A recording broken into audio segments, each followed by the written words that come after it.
The summer sun beat down on Oak Ridge Avenue as Marcus Johnson steered his black SUV through the quiet, tree-lined streets. His GPS announced that he had reached his destination, 487 Oak Ridge Drive. Marcus couldn't help but smile as he pulled into the driveway of his new home, a beautiful two-story brick house with large windows and a well-maintained front yard. At 45 years old, Marcus had finally achieved one of his biggest dreams. After 20 years of dedicated service, countless solved cases, and a spotless record, he had been appointed as the city's new police chief. He was not only the first black police chief in the city's history, but also one of the youngest to ever hold the position. The moving truck arrived shortly after him, parking carefully beside his SUV.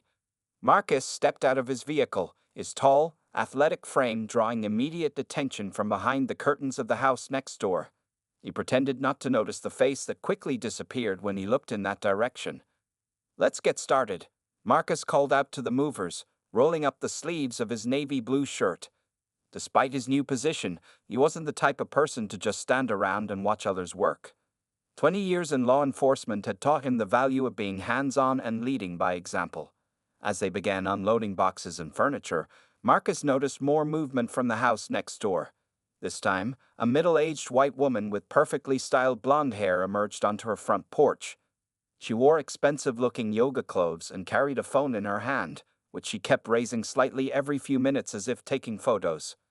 Marcus had dealt with enough situations in his career to recognize what was happening, but he chose to handle it the way he handled everything, with professionalism and grace. He raised his hand in a friendly wave. "Good morning, I'm your new neighbor." The woman didn't wave back. Instead, she crossed her arms and watched with narrowed eyes as Marcus and the movers carried in his leather couch, followed by several boxes labeled living room. Inside his new home, Marcus took a moment to look around. The empty rooms held so much promise.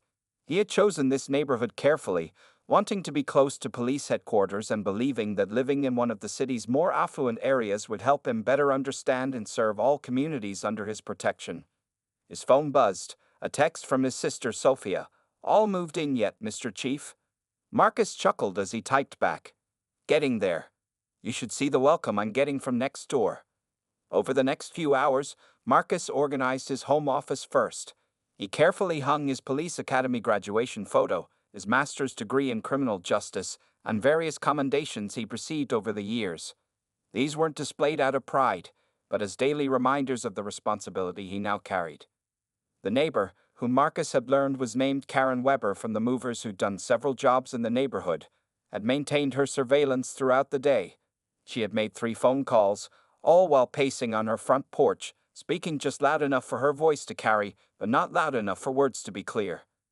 As evening approached and the moving truck pulled away, Marcus sat on his new front porch with a cold bottle of water. The street was peaceful, with children riding bikes in the distance and sprinklers gently watering perfectly manicured lawns. This was exactly the kind of neighborhood he dreamed of living in when he was a rookie cop. Karen Weber had finally retreated inside, but her silhouette remained visible through her living room window, still watching. Marcus sighed quietly, knowing this wouldn't be the last time he'd face such situations. Throughout his career, he learned that sometimes the best way to change people's perceptions was simply by being himself, professional, capable, and unshakable in his dignity. As the sun began to set, Marcus stood up and took one last look at his new home. Tomorrow would be his first official day as police chief, and he intended to get a good night's rest. Whatever challenges lay ahead, whether from difficult neighbors or his new position, he was ready to face them with the same determination and integrity that had carried him through his entire career. The next 7 days felt like living under a microscope for Marcus Johnson. Karen Weber had turned watching him into her full-time job, and she wasn't subtle about it. Every morning at exactly 6:00 a.m., when Marcus left for his morning jog, Karen's kitchen lights would suddenly turn on. She would stand there with her coffee cup, pretending to water her indoor plants while tracking his every move. Marcus maintained his routine despite the unwanted attention. As the new police chief, he believed in staying fit and setting a good example. He would run 5 miles through the neighborhood, greeting other early morning joggers and dog walkers with a friendly wave. Most neighbors waved back warmly, though some looked surprised to see him in their exclusive community. On Tuesday morning, Karen took her surveillance to a new level. As Marcus returned from his run, he noticed her walking her small white poodle, taking an unusually long time to pass by his house. She held her phone up, poorly disguising her attempt to record him entering his own home. The poodle seemed more interested in making friends with Marcus than helping its owner spy, wagging its tail and trying to approach him. "Come here, princess," Karen called sharply, pulling the friendly dog away. She quickly crossed the street when Marcus smiled and tried to say good morning.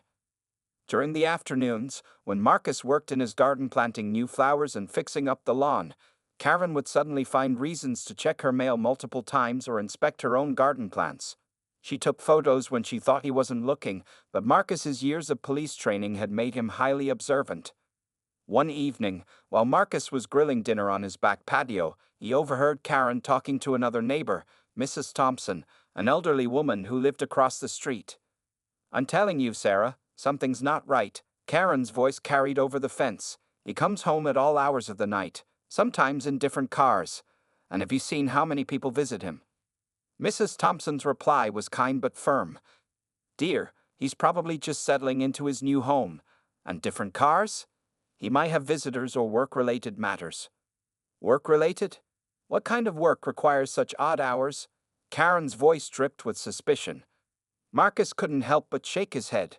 The different cars he'd seen were his unmarked police vehicle and his personal SUV. The visitors were fellow officers dropping off paperwork or discussing department matters. Everything Karen saw as suspicious had a perfectly normal explanation. By Friday, Karen had started a neighborhood watch group chat.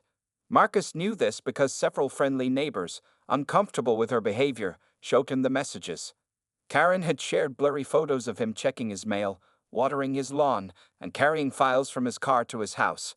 She added captions like "suspicious activity at 487" and "unknown male lurking near mailboxes." Some neighbors left the chat in protest. Others tried to tell Karen that her behavior was inappropriate. A few even mentioned that they'd seen Marcus's appointment as police chief in the local newspaper, but Karen dismissed these comments as unverified information. On Saturday morning, Marcus was installing a new security system in his home. He had planned this installation before moving in, but Karen's behavior made him appreciate the timing. As he worked on the outdoor camera near his front door, he noticed Karen making another phone call from her porch. "Yes, the suspicious activity is continuing," she was saying, loud enough for her voice to carry. "Now he's installing something on the house. It could be anything. I've been documenting everything for a week." Marcus continued his work, remembering his father's words from years ago. "Son, sometimes the best response is no response at all. Let your character speak for itself." He had lived by these words throughout his career, facing similar situations with dignity and professionalism. As he finished installing the security camera, Marcus saw several neighbors walking past his house, giving him sympathetic looks. Mrs. Thompson even stopped to chat briefly, making it clear that not everyone shared Karen's views. What Karen didn't know was that her week of surveillance was about to lead to a confrontation that would change everything. Marcus could sense it coming, just as years of police work had taught him to anticipate situations before they unfolded. Tomorrow would be an interesting day in Oak Ridge neighborhood, one that Karen Weber wouldn't soon forget. Saturday afternoon brought the confrontation Marcus Johnson had been expecting all week. The sun was high in the sky as he worked on his front yard, planting new roses along the walkway. He had just finished digging the third hole when he heard the sharp click of heels on concrete, heading straight toward him. Karen Weber had finally decided to take direct action. She marched across her lawn and onto his property, clutching her phone in one hand and a thick folder in the other. Her face was red with what seemed like a mix of fear and anger. Behind her, several neighbors had paused their weekend activities to watch what was about to unfold. "Excuse me," Karen said loudly, standing over Marcus as he knelt by his flower bed. "I think it's time we had a talk about what you're really doing here."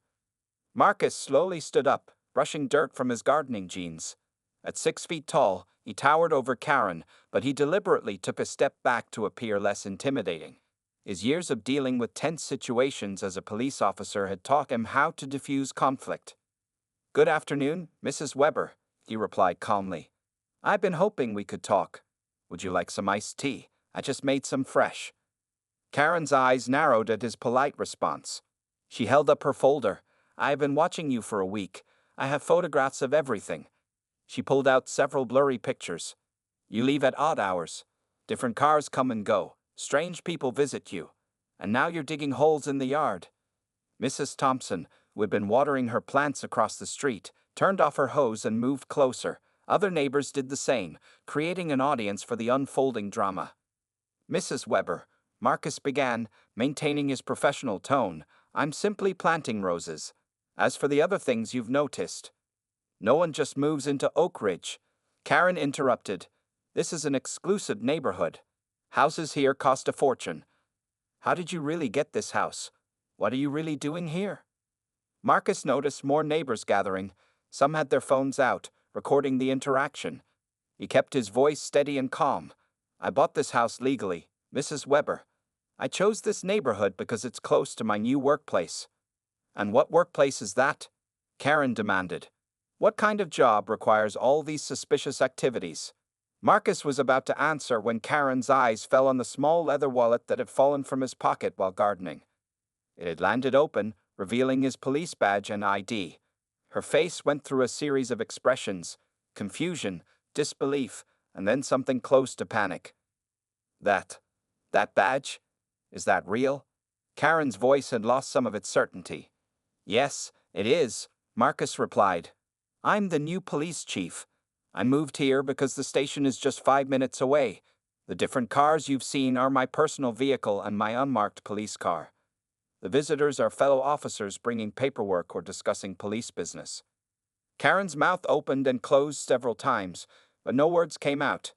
The folder of evidence slipped from her hands, scattering photos across Marcus's lawn. Each picture, meant to prove suspicious activity, now told a different story, one of a dedicated police chief going about his daily life. Mrs. Thompson chose this moment to step forward. Karen, dear, didn't you read the community newsletter last month? Chief Johnson's appointment was front-page news. Other neighbors joined in, some holding up their phones showing the newspaper article about Marcus's historic appointment as the city's first black police chief. Karen's face grew redder, but for a very different reason now. Marcus bent down and started collecting the scattered photos. Mrs. Weber, he said gently, I understand being concerned about neighborhood safety. That's actually something I care deeply about too. Maybe we could talk about your concerns over that iced tea. Karen took several steps backward, stumbling slightly. Without a word, she turned and rushed back to her house, leaving her evidence behind. The gathered neighbors began to disperse, many shooting apologetic looks at Marcus. As he watched Karen's retreating figure, Marcus knew this wasn't the end of the story. Experience had taught him that moments like these could either break relationships forever or become opportunities for real change. Which way it would go with Karen Weber remained to be seen, but Marcus was prepared for either outcome. After running back to her house, Karen Weber paced her living room for nearly an hour. The embarrassment of discovering her new neighbor was the police chief should have been enough to end her suspicions. But Karen's mind worked differently. Instead of accepting the truth, she convinced herself that something still wasn't right. Anyone can buy a fake badge, she muttered to herself, peering through her curtains at Marcus, who had returned to peacefully planting his roses. And if he really is a police chief, why didn't he say so from the beginning? Karen's husband, Tom, sat in his armchair reading the newspaper. He lowered it with a sigh. Honey, please stop this. You're going to get us into trouble. I told you several times that I saw the announcement about Chief Johnson in the paper. But Karen wasn't listening. She watched as Marcus finished his gardening and went inside his house.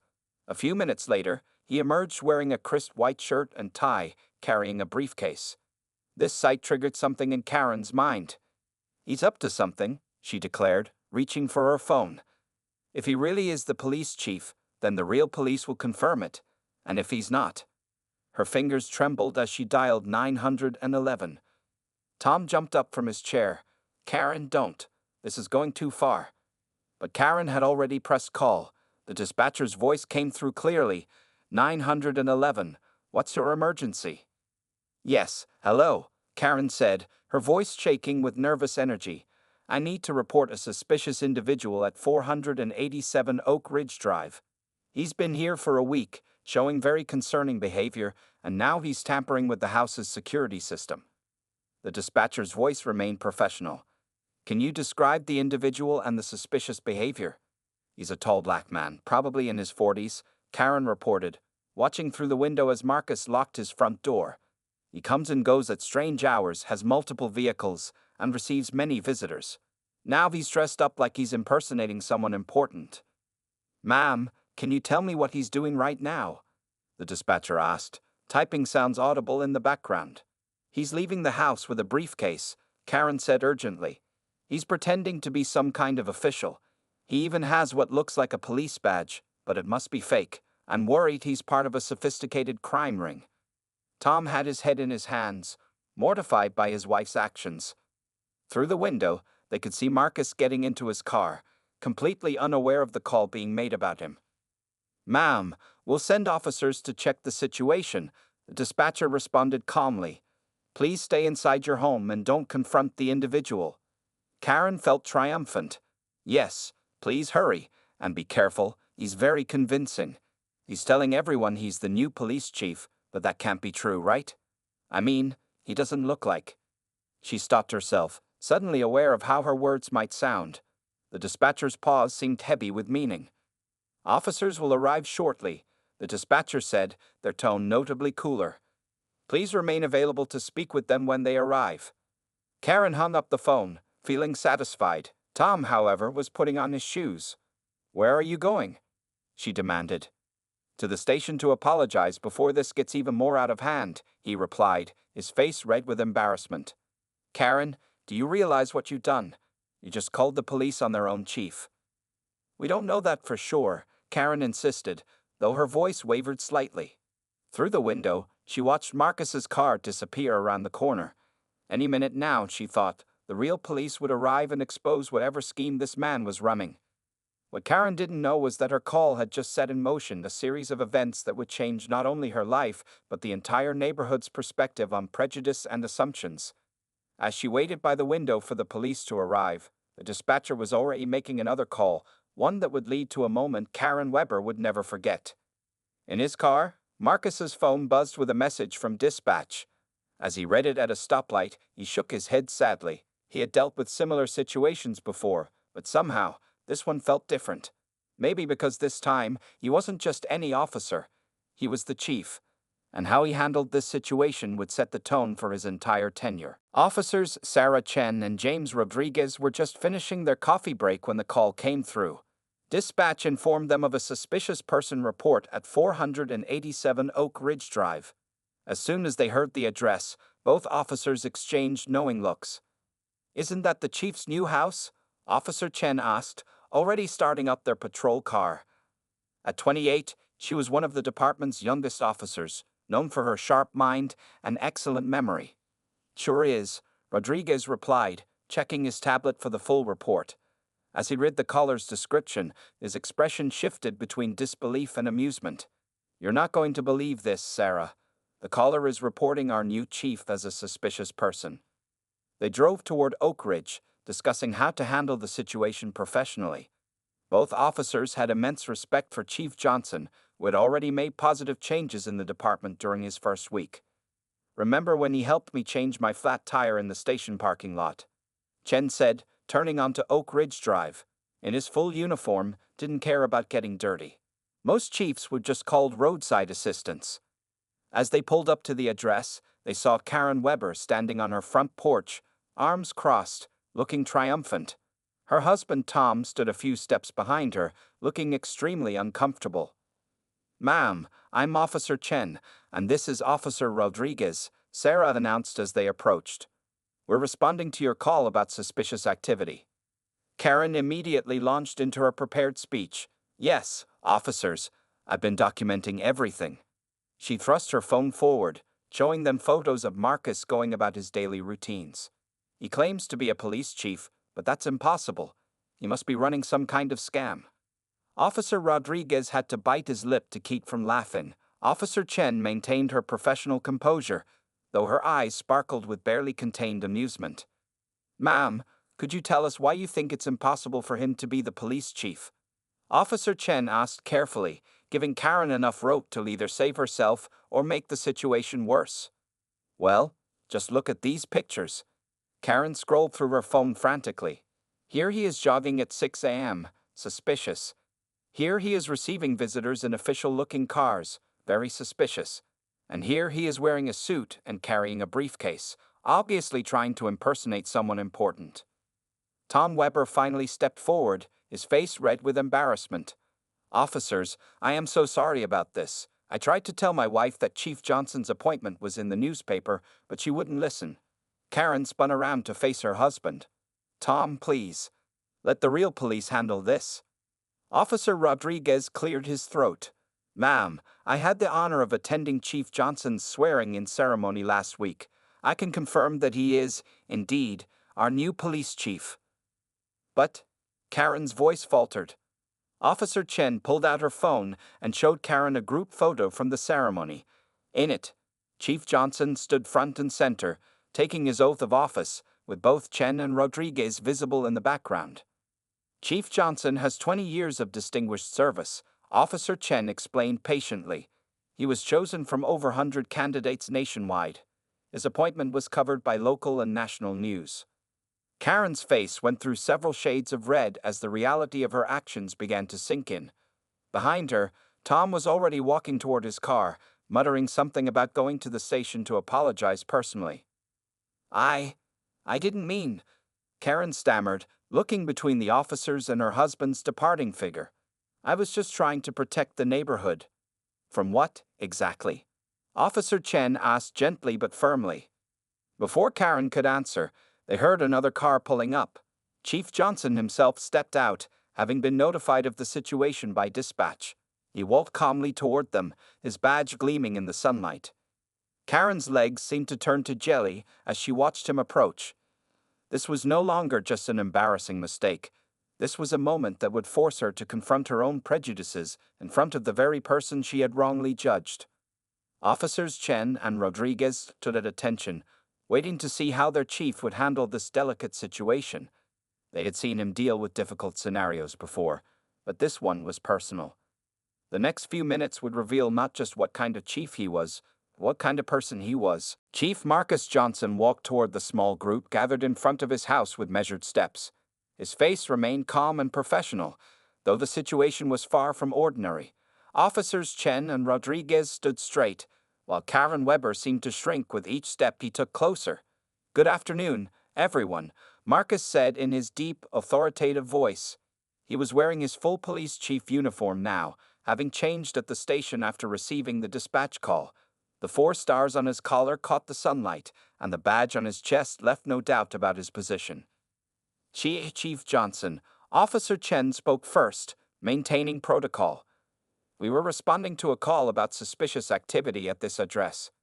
"Yes, I heard the call," Marcus replied, then turned his attention to Karen, whose face had turned ghostly white. "Mrs. Weber, I believe you have some concerns about my presence in the neighborhood."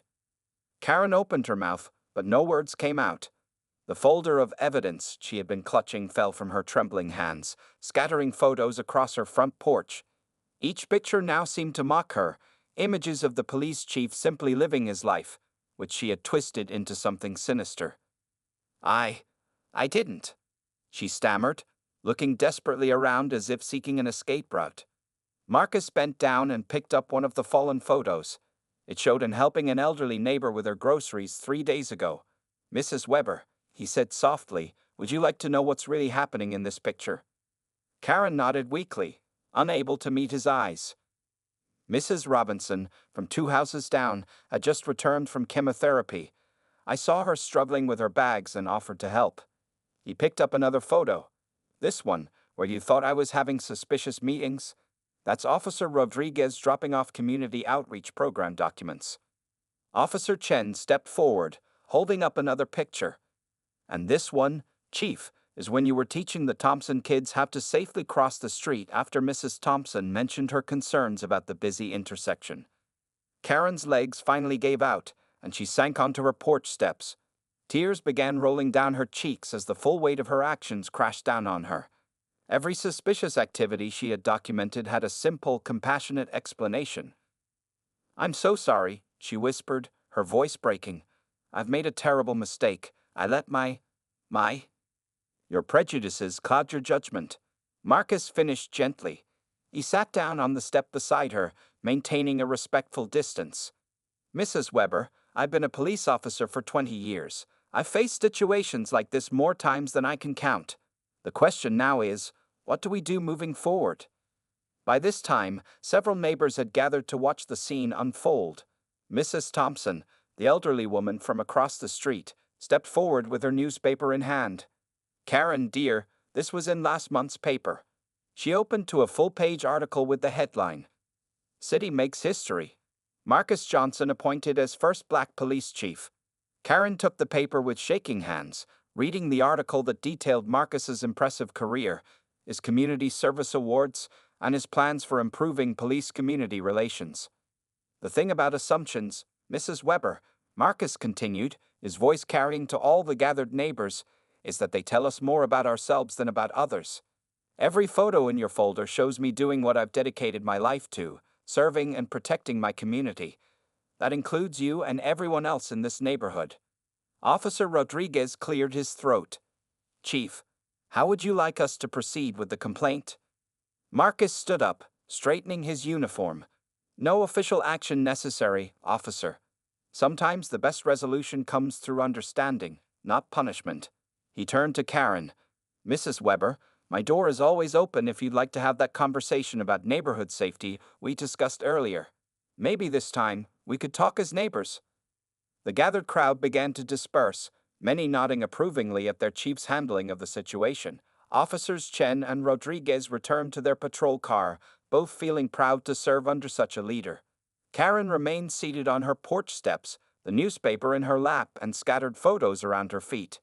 She watched as Chief Johnson walked back to his house, his posture straight and dignified.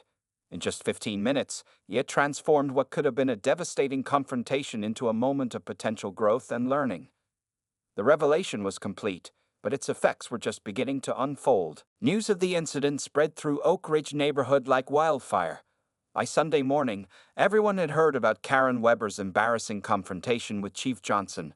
What happened next surprised everyone, starting with an unexpected knock on Marcus's door. It was 9 a.m. when Marcus opened his front door to find Mrs. Thompson standing there, holding a large covered dish. Behind her stood at least 20 neighbors, each carrying food, flowers, or welcome gifts. Chief Johnson, Mrs. Thompson said warmly, we'd like to organize a proper welcome dinner for you. After yesterday's unfortunate events, we want to show you that Karen Weber doesn't represent all of us. Marcus was touched by the gesture. His large living room soon filled with neighbors, many of whom he hadn't met yet. They set up tables in his backyard, turning an impromptu visit into an informal neighborhood gathering. James Chen, Officer Sarah Chen's teenage brother, approached Marcus with uncertainty. Chief Johnson, can I tell you something? The boy seemed nervous but determined. Yesterday, after what happened, I finally told my parents about the times I get followed around in stores. They never believed me before. Marcus listened as more neighbors began sharing their own experiences. Mr. Rodriguez, a successful lawyer, and Officer Rodriguez's father, talked about being mistaken for the gardener at his own house. Dr. Paddle described how patients sometimes requested a different kind of doctor when they saw her in her hijab. I never realized how common these experiences were, said Mrs. Anderson, a retired school teacher. We've lived in our bubbles for too long. As the gathering continued, Tom Weber arrived alone. He looked exhausted but determined. Chief Johnson, he said, approaching Marcus. I want to apologize again for my wife's behavior. Karen, she's locked herself in our bedroom since yesterday. She's devastated about what she did. Marcus nodded thoughtfully. How is she really doing, Mr. Weber? She's finally seeing things clearly, Tom replied. She spent all night reading about racial profiling and bias. She even found your old interviews about community policing. I've never seen her like this. The conversation was interrupted by the arrival of Mayor Richardson, who lived a few blocks away. Chief Johnson, she announced loudly, I came as soon as I heard what happened. Do we need to take any official action? Marcus shook his head. No, Mayor, I believe this community is handling it in the best way possible, through honest conversation and understanding. Just then, a hush fell over the gathering. Karen Weber stood at the edge of Marcus's yard, looking smaller and more vulnerable than anyone had ever seen her. She carried a large box in her trembling hands. The crowd parted as she walked toward Marcus.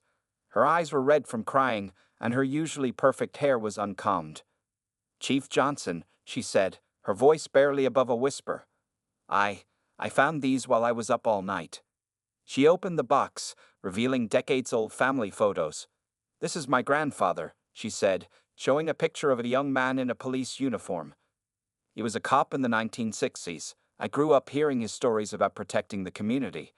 But last night, I realized some of his stories. They weren't about protection at all. They were about prejudice." Tears rolled down Karen's cheeks as she continued. "I thought I was nothing like him, but yesterday showed me I'm carrying the same biases. I judged you without knowing you, just like he would have." Marcus listened quietly as Karen spoke. Around them, neighbors watched this moment of raw honesty unfold. "I can't change my grandfather's actions," Karen said, "but I can change mine. I'd like to volunteer for any community programs you're planning. I want to learn, to do better." Marcus smiled gently. "Mrs. Weber, recognizing our biases is the first step to overcoming them. The police department is starting a new community outreach program next week. Would you like to help organize it?" Karen nodded eagerly, wiping her tears. Several other neighbors immediately volunteered as well. What had started as an incident of prejudice was transforming into an opportunity for community growth and understanding. As the gathering continued, Marcus watched his new neighbors interacting, sharing stories, and making plans for future community events. Sometimes, he realized, the worst situations could lead to the most meaningful changes. The aftermath of yesterday's confrontation wasn't just about apologies. It was about growth, understanding, and the possibility of real transformation. 6 months passed since the incident that shook Oak Ridge neighborhood. The changes that followed were more significant than anyone could have imagined. On a bright Saturday morning, Chief Marcus Johnson stood in the community center, looking at the crowded room with pride. Karen Weber, now the lead coordinator of the neighborhood's community outreach program, was directing volunteers as they set up for their monthly Coffee with the Chief event. She had transformed from the suspicious neighbor into one of the most active community advocates. "Chief Johnson," Karen called out, adjusting a banner that read "Building Bridges, Breaking Barriers." "The high school students are ready to present their project on community policing." The room was filled with familiar faces. Mrs. Thompson sat in the front row, beside Dr. Patel and Mr. Rodriguez. James Chen, who had shared his story of being profiled in stores, was now leading a youth group that worked directly with local businesses to address discrimination. Marcus watched as Officer Chen and Officer Rodriguez helped set up the refreshments table. Both officers had been promoted for their exemplary handling of difficult situations, using the incident at Oak Ridge as a teaching moment in their police training sessions. "You know," Karen said, approaching Marcus with 2 cups of coffee, "when I look back at those photos I took of you 6 months ago, I can hardly recognize myself. How did you find the patience to handle my behavior so gracefully?" Marcus accepted the coffee with a smile. "Sometimes people just need a chance to see their own actions clearly. You did the hard work yourself, Karen. You chose to change." The community center doors opened as more people arrived. Tom Weber, Karen's husband, led a group of local business owners. They had joined the neighborhood initiative, creating fair treatment policies and training programs for their employees. "Chief," Tom called out, "wait until you hear what the Chamber of Commerce approved. We're implementing those bias training workshops you suggested, not just in Oak Ridge, but across the entire city." Mayor Richardson arrived next, carrying a large envelope. "Chief Johnson, the City Council unanimously approved your community policing budget. We're officially expanding the program to all neighborhoods." Marcus remembered his first day in Oak Ridge, when Karen had watched him suspiciously through her curtains. Now, she was teaching other neighborhoods how to build better relationships between residents and law enforcement. The monthly meeting began with something special, a video compilation of community stories. On screen, residents shared their experiences of prejudice, but also their stories of growth and change. Karen's testimony was particularly moving. "I thought I was protecting my neighborhood." Her recorded voice spoke clearly. "Instead, I was the one making it unsafe for people who looked different from me to feel welcome." Chief Johnson didn't just show me my mistakes, he showed me how to make things right. After the video, James Chen's youth group presented their findings. Store owners who had implemented their suggestions reported better community relationships and increased business. Several teenagers spoke about feeling safer and more welcomed in their own neighborhood. Mrs. Thompson stood up next, her voice slightly shaky with emotion. 6 months ago, we were a neighborhood divided by invisible lines of prejudice. Today, look around. We're not just neighbors anymore, we're a community. Marcus took the podium last. When I moved to Oak Ridge, he began, I knew there would be challenges. What I didn't expect was how those challenges would transform into opportunities. Every one of you chose to be part of that transformation. He looked at Karen, who was beaming with pride at the success of the program she now led. Sometimes the biggest changes start with the hardest moments. Mrs. Weber's courage in facing her biases inspired others to do the same. The meeting concluded with the announcement of new initiatives. A mentorship program for young people interested in law enforcement, community safety workshops, and regular neighborhood forums where residents could openly discuss their concerns and ideas. As people mingled afterward, Marcus stood back and observed. Children of different backgrounds played together while their parents chatted. Officer Chen was teaching elderly residents about personal safety. Karen was already planning next month's event with a group of enthusiastic volunteers. The change in Oak Ridge had exceeded everyone's expectations.